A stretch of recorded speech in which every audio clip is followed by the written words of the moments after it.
Hey everyone, what's up? And it's J Manuel from J Manuel Vlogs and Gaming. Welcome back to our new content for today. Well, actually, I have not been making a lot of this content topic for discussions with regard to horror and crime, but I figure out that it's close to Halloween anyway, and I have the time this Sunday. It's Sunday here, and I pretty much have a lot of time. I've had enough good sleep, so I decided that sure, why not make another content. Well, so what are we going to talk about for today? Our content for today will be all about Jeffrey Dahmer.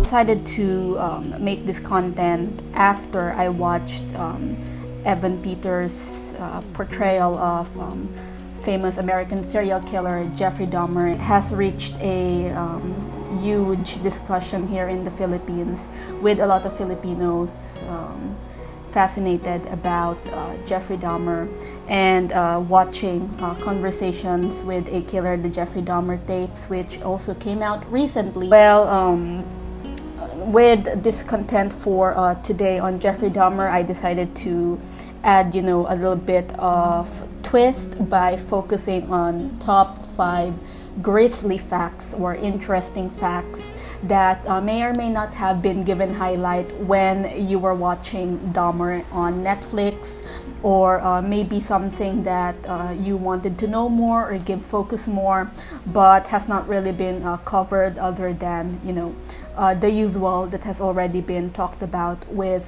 Jeffrey Dahmer. So without further ado, let's begin with the top 5 grisly or interesting facts about Jeffrey Dahmer, the Milwaukee Cannibal.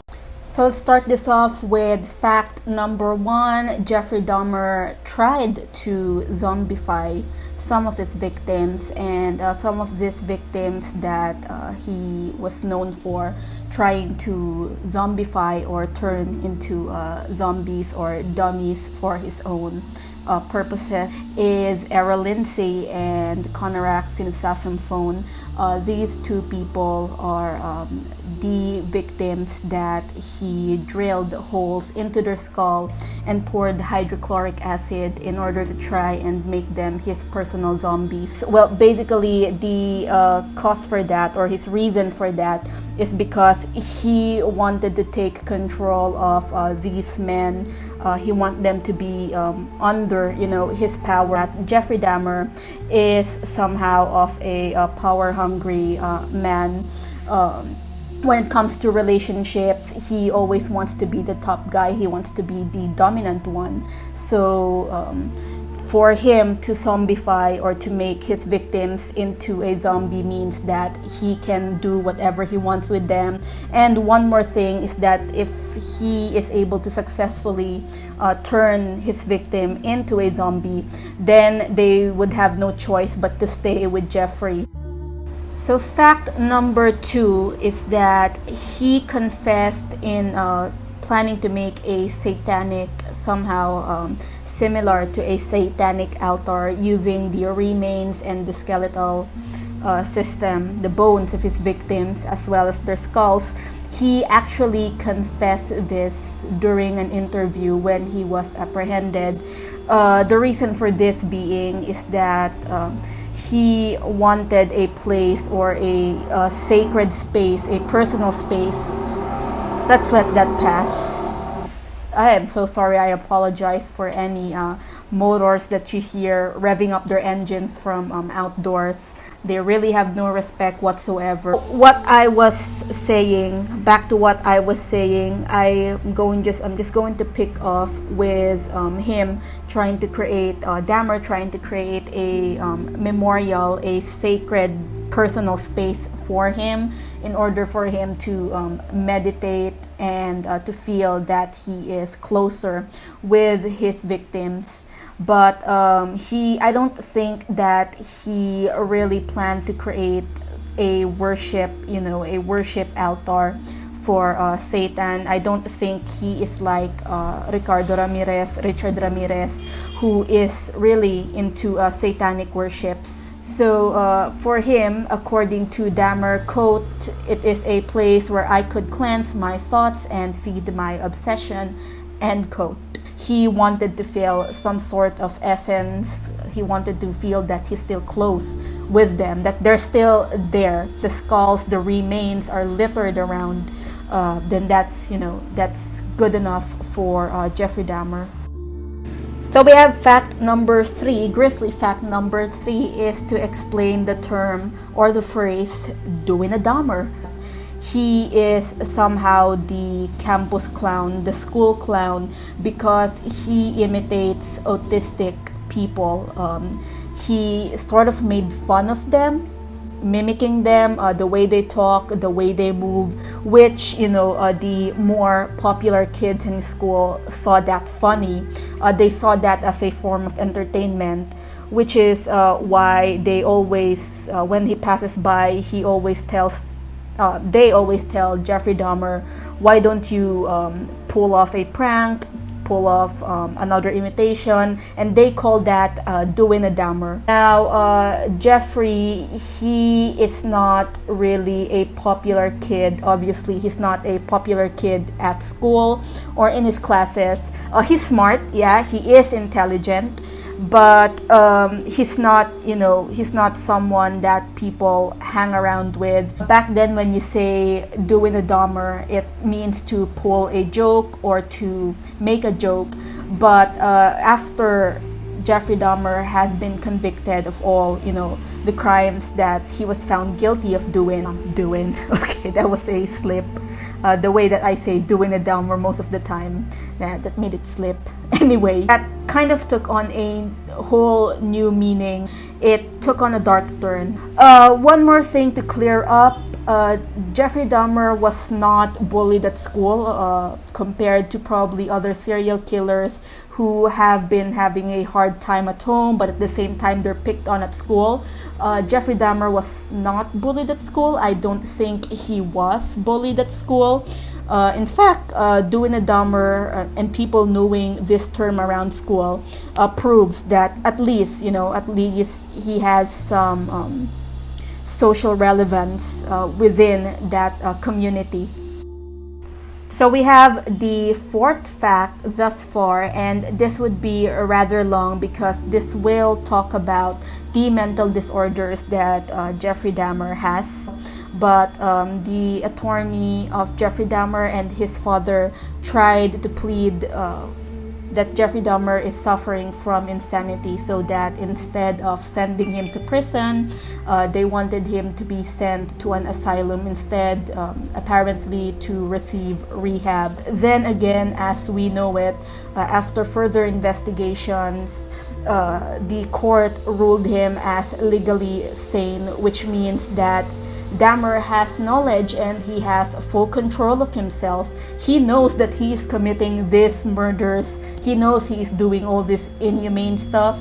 And instead, Jeffrey Dahmer is sentenced to prison with 15 terms of imprisonment. By the way, this includes schizotypal personality disorder, borderline personality disorder, psychotic symptoms or psychotic disorders, splachnophilia, necrophilia.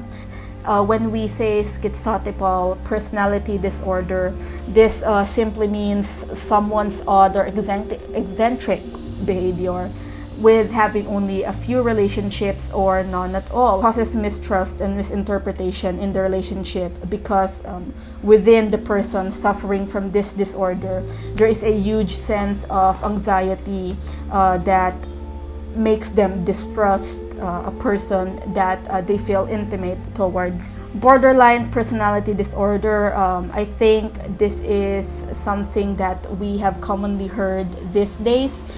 This means the intense fear of being abandoned or left alone, as to why Jeffrey Dahmer always wants his victims to stay with him. Borderline personality disorder, this includes intense mood swings and this really might cause, intense anger, intense emotions, which makes him push people away. So that's kind of contradicting, because you do not want to be alone, you do not want to feel this sense of abandonment, but when someone does come in your life, or when a person is with you, there is sort of this feeling that you want to push them away, that you don't, want to have anything to do with them. Splachnophilia, this is a disorder in which a person gets aroused, get turned on by seeing organs, whether these are animal organs or human organs. The person gets turned on and even, sexually aroused. Say necrophilia, just a quick recap. It's a disorder where one also gets aroused. When someone suffers from necrophilia, they might have the tendency to want to have sexual intercourse with a corpse, with a dead body. It's his psychotic symptoms, his psychotic disorders. This includes hallucination and delusion, as well as the common mood swings, which are most common with all other mental disorders. When we watch Jeffrey Dahmer, we can tell that this is a man conflicted by his own emotions. He wants to love, he wants to feel a sense of love, but then again, there's this killer instinct. Fifth fact, we're now on our fifth fact. Now this one concerns David Dahmer. If you guys forgot who David Dahmer is, he is basically the young brother of Jeffrey Dahmer. If you remember, much later on, the mother, Joyce Dahmer, got pregnant and gave birth to David Dahmer, who is 6 years younger than Jeffrey. Now, a lot of people are actually wondering what happened to David Dahmer, because the last time we saw young David Dahmer was when Joyce Dahmer was taking him away with her to live, in another place. That's because David was taken under custody by Joyce. Well, to be honest and to confirm what the other content and the other facts that you have been seeing around, David Dahmer actually disappeared. Disappeared in a sense that I'm not even sure if he's alive. Probably he is, because there are rumors that he is living a full life, a successful life. He has a family of his own. David Dahmer, there are also sayings, and I think this has been confirmed actually, that David had changed his name and his last name, and no one's entirely sure or exactly sure what is his new name. And I think in the very last public interview, that's what he answered concerning Jeffrey Dahmer's case. He just said that he merely wanted to disappear. It's kind of vague what disappearing meant, but it's probably saying that he does not want to take part anymore of the Dahmer family. I really cannot blame David Dahmer for his decisions wherever he is, but hopefully he really does have a full life, a successful life, and hopefully if people were to recognize that, oh, that's David Dahmer, hopefully they won't be pestering him anymore.